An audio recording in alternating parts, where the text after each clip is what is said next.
I'm librarian Yamila Al-Kayat, and this is NNLM Discovery, a podcast from the network of the National Library of Medicine. Today's episode is Black Maternal Health Week, a multi-region story.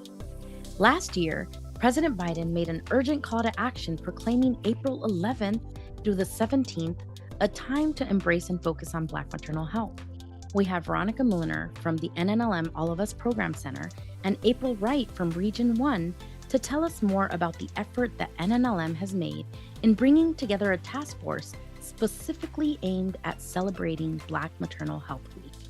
Hi, April. Hi, Yamila. Thanks for having us on. Hi, Veronica. Hi, Yamila. Great to be here. Thanks. So let's kick off our story today. Can you tell me what is Black Maternal Health Week? Sure. Well, Black Maternal Health Week is a reminder that so many families experience pain, neglect, and loss during what should be one of the most joyous times of their lives. It's an urgent call for action. Black women in America are 3 times more likely to die from pregnancy-related complications than white women, regardless of their income or education. And this is on top of the fact that all women in America are dying at higher rates from pregnancy-related causes than in any other developed nation, double the amount. And that number has only been rising since 2021. So how did Black Maternal Health Week get started? Well, this week-long campaign, held annually on April 11th through the 17th, it coincides with National Minority Health Month, was founded and led by the Black Mamas Matter Alliance to build awareness, activism, and community building to amplify the voices, perspectives, and lived experiences of Black mothers and birthing people. So Black Maternal Health Week is, it truly is an urgent call to action. The vision of the Black Mamas Matter Alliance is that all Black mamas have the rights, respect, and resources to thrive before, during, and after pregnancy. So this week is important for awareness, but to make a change, it takes policy changes, research, and a huge cultural shift. So this week is only just the beginning. So this has grown beyond the Black Mamas Matter Alliance into presidential proclamations. Tell me more about the growth of this campaign. How has this proclamation helped? Yeah, so April 13th, 2021 marked the first year the president issued a proclamation around Black Maternal Health Week. And since then, the White House Blueprint for Maternal Health was released in June 2022. It outlines strategies, goals, initiatives aimed at improving maternal health outcomes for all pregnant people across the United States. This includes efforts to reduce maternal mortality rates, address racial disparities in maternal health, improve access to prenatal and postpartum care, and enhance support for maternal mental health, among many other objectives. This provides some necessary support and guidance for continued awareness of this health inequality towards solutions. For instance, as a result of the COVID-19 pandemic, the American Rescue Plan gave states the option to provide a full year of postpartum coverage to Medicaid beneficiaries rather than just 60 days. Rather than that option expiring, it's now become permanent. When did NNLM start promoting and providing education resources for Black Maternal Health Week? And tell me more about what was done in the past. Well, NNLM has offered programming observing Black Maternal Health Week for the past 3 years. Last year, we hosted 4 events, which covered the past, present, and future of Black maternal health. And this year, we're hosting 2 events, both highlighting NNLM-funded projects. So tomorrow's April 11th and the start of Black Maternal Health Week. Tell us about the 2 events you're hosting and what NNLM projects you're highlighting. Sure. So on April 11th from 2 to 3 p.m. Eastern, we'll host a webinar called Unveiling the Power of Community Partnerships, where Sarah Montrachard Ramon Cabrera from the Brooklyn Public Library will provide information about the library's successful past and upcoming public programs on Black maternal health.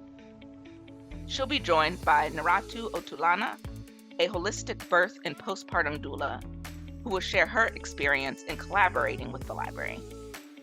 This webinar is going to share some best practices for community partnerships and provide examples for how attendees can implement similar partnerships in their own communities. Brooklyn Public Library is also currently funded by an NAPC Partnership Award, where they're working with their local All of Us research program partner at Weill Cornell Medicine to enhance their programming and raise awareness about the importance of participation in biomedical research. And this is especially important for communities that have been historically underrepresented in biomedical research. So that's our first webinar.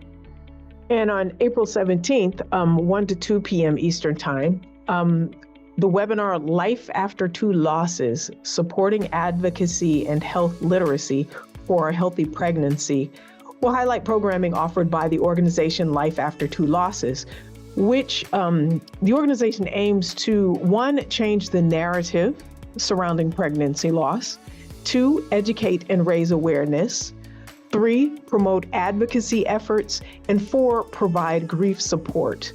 Now, the presenter, Buanne Foster, started Life After 2 Losses as a result of her own experiences. As you can tell from the name of her nonprofit, she did experience some bias, during 2 separate pregnancies that led to the death of 2 of her babies.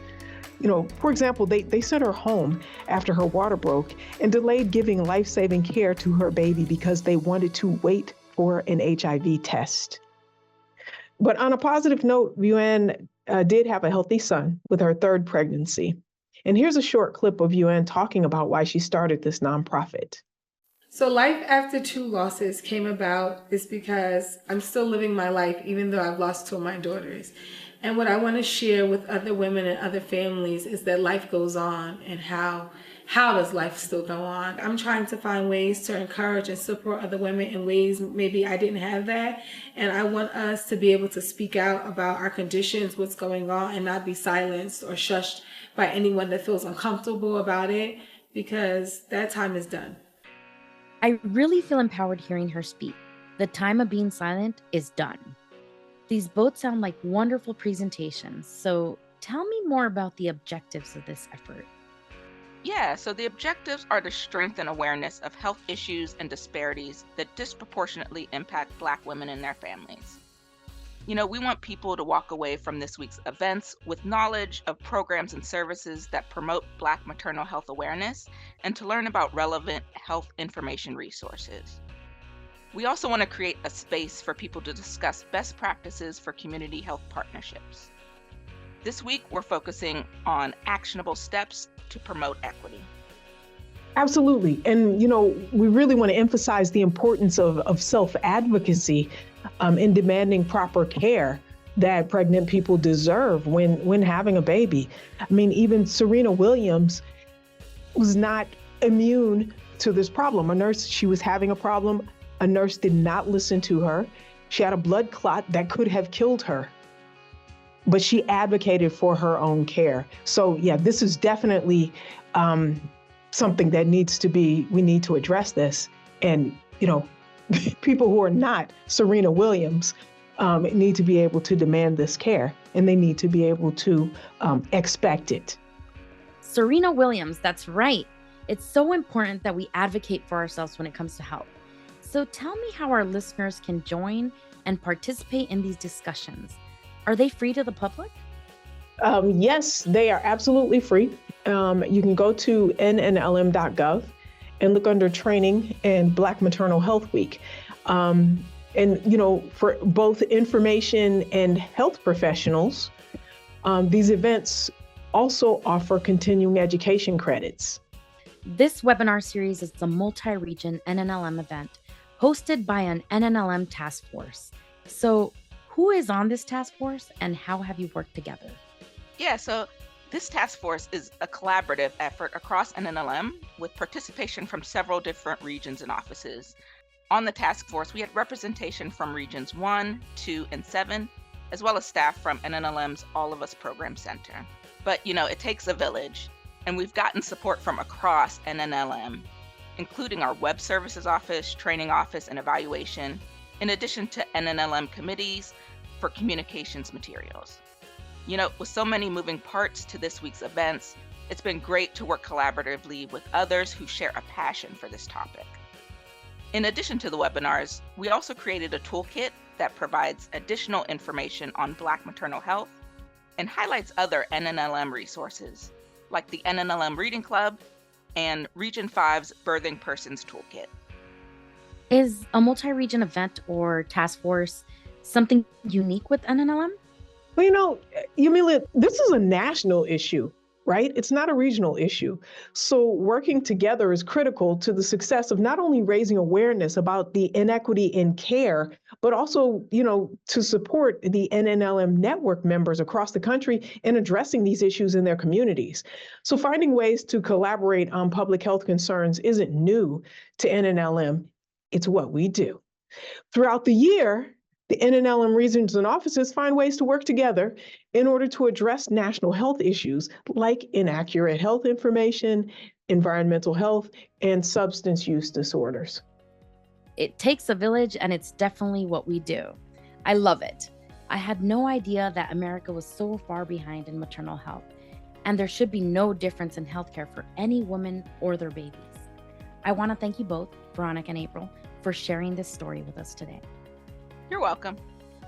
Thanks for having us. We've provided links in our show notes where you can register for the 2 classes that NNLM is hosting this week.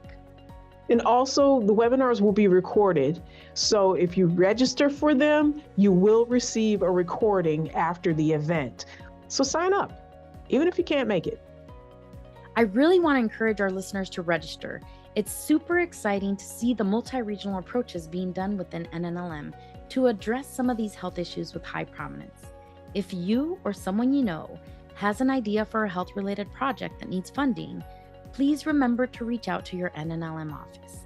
The NLM, NIH, and NNLM offer many funding opportunities. Contact your local regional rep or search for grants that are available now at nnlm.gov/funding. This is NNLM Discovery. Thank you for listening.